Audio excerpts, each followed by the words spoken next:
everyone, welcome to our part 6 of our knotless braid series. Today we're focusing on creating medium knotless braids. I'll be showing you how to prep, how to feed in extension, and how to adjust for different hair types so your braids come out clean and even every time. So the first thing you want to do when you're starting out your medium knotless braids is you want to comb through the section you're working on just to make sure that there's no tangled hair.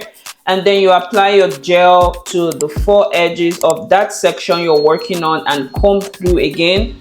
Then you can use the edge of your comb, the back edge of your comb, to just mold the 4 corners of the section you're working on. This will help to push the whole hair to the middle of that section. The reason why you want to push the whole hair to the middle of the section is that you don't want your braids to lay on the lower part of the section or on the side or on the higher part or on the top of the section. You want the braid to lay perfectly in the middle of that section you're working on. If you were doing it on a real human head, it's the same process. You apply your gel, you mold, make sure you mold the whole section to the middle before you actually start braiding. Next, you want to divide the hair into 3 equal sections. Make sure that the 3 sections are equal, as this will give you your even knotless braids. So your index finger and thumb is very important when you're doing knotless braids. Now I'm going to take my index finger and my thumb and hold the left section. Then take my index finger and my thumb and hold the right section. Then I have the middle strand in the middle. The next thing I want to do is the crossing. I'd want to cross the middle strand to the left and the left strand to the right and the right to the new middle. So watch me closely as I do this.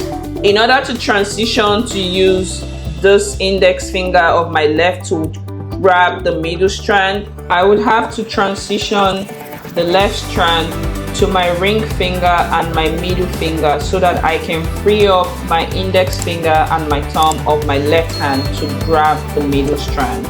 Next thing, I'd want to do a little bit of turn, literally crossing the middle strand to the left.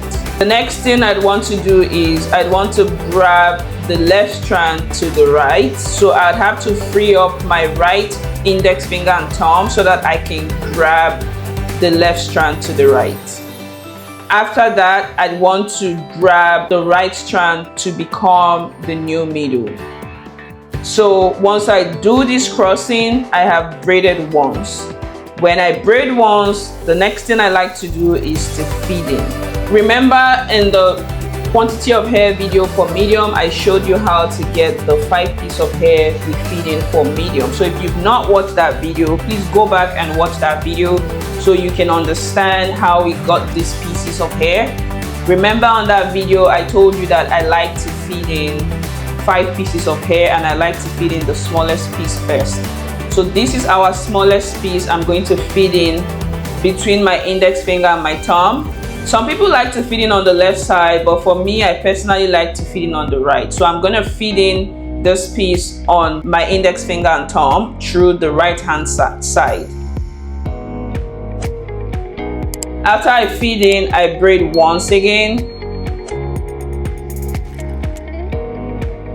Then I feed in my second strand between my index finger and thumb, and I braid once. So after I braid once, after feeding in the second strand, I transition my hand like I am doing a cornrow. The reason why I hold the way I hold when I'm feeding in the first and second is because I need the base to be firm. But after I have fed in the first and the second strand, I will transition my hand like I'm doing a cornrow so that I can feed in the remaining 3 pieces that I need to get my medium thickness. This method is called the underhand technique. So some of you may have heard underhand technique and you may be wondering, what is underhand technique? This is basically what underhand technique is.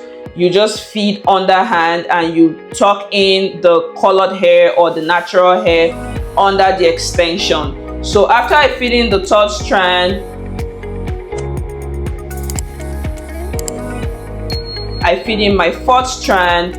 After I feed in my 4th strand, then I feed in the 5th strand, which completes our 5-piece feeding we learned from the quantity of hair needed for medium knotless braids. So after feeding in the 5 strands, I continue braiding. I braid, and as I'm braiding, I make sure that I hide the natural hair underneath the extension. So I like to tuck hair underneath the extension when I'm braiding. This helps me to hide the colored hair. If I'm using a different colored hair from the actual human hair, I would have to tuck the hair underneath the extension. So this is how I basically tuck the hair underneath the extension. So when you're braiding, make sure you actually tuck the hair underneath the extension. Make sure that you hide the client's natural hair or the person's natural hair underneath the extension, so your braid come out looking very neat and clean. So when I braid and I get to the end, I like to finish my ends with a twist. I usually like that tapered ends for braid. I don't like to leave the ends of my braids out. For some reason, I don't just like it. Some of you may like it, but that's not for me. So anytime I braid, I like to twist the ends of my braid. And to do that, when I get to the end, as you can see, I have 2 smaller pieces. So I will merge that 2 small pieces into one, and then I start my twist. So in order to twist, I need to twirl. You see me twirling the left strand to the left before twisting. So if you've ever done twist and your twist is not twisting properly, it's because you're not twirling before you twist. So you need to twirl before you twist. Hope you understand what I mean. So twirl and twist, twirl and twist. So that's the basic idea of doing twist. And this is how it usually comes out. So when I dip the hair in hot water, it looks nice, it looks tapered, it just looks seamless from the root to the tip. So something to note when you're doing medium knotless braids is that hair density matters when you're doing medium knotless braids. So if you have thin or scanty hair and you want your knotless braids to be actually medium, you will need to feed in the 5 strands, which I taught you how to divide to get 5 strands in the quantity of hair video. So if you've not watched that video, please again go watch it. You would feed in 5 strands to get the actual medium if the client has scanty hair. Like this client on the screen had scanty hair, and to get this medium she ended up getting this size of medium, I had to feed in 5 strands of hair to get this size of medium. On the other hand, this other client who has more hair, her hair is very thick, very long, she wanted her medium knotless not to be too heavy. So I had to feed in 3 pieces of our medium strands to get her to this look for her medium, and she really loved it. So it depends on your hair density. If you have a lot of hair and you don't like your medium knotless braids to feel heavy, please feed in 3 strands. Another way is, instead of feeding in 3 strands of the medium strands we separated, you can feed in for small. So in the part 1 of our knotless braid series, I taught you how to know the quantity of hair for small size feeding. So if you've not watched that video, please go watch it. You can feed in the 5 pieces for small size on a dense hair like this to get this size of medium knotless braid, or you can decide to go the route of feeding in only 3 strands of our medium strands that we separated on our part 4 of this knotless braid series to also get a medium knotless braids looking like this if you have thicker, longer and fuller hair, but you don't also want the braids to be too heavy. And for our OGs in the house who, you know, like their braids a little bit thicker and they have thicker hair, you can feed in 5 strands for your thick hair. So for example, this client has thicker hair and she wanted her medium knotless braids to be thicker. She didn't want it to be that scanty.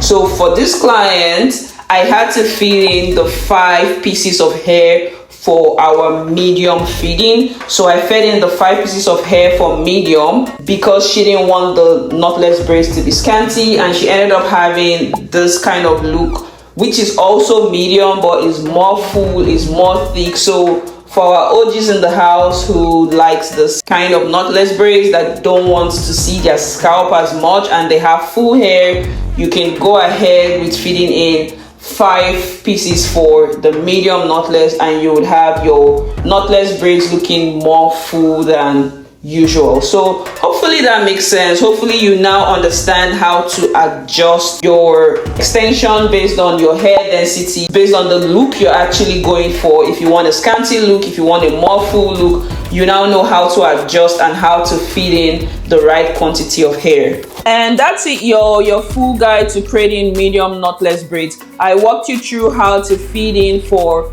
scanty hair, how to feed in for full hair. If your hair is full and you don't want the braids to be heavy, I broke it down step by step.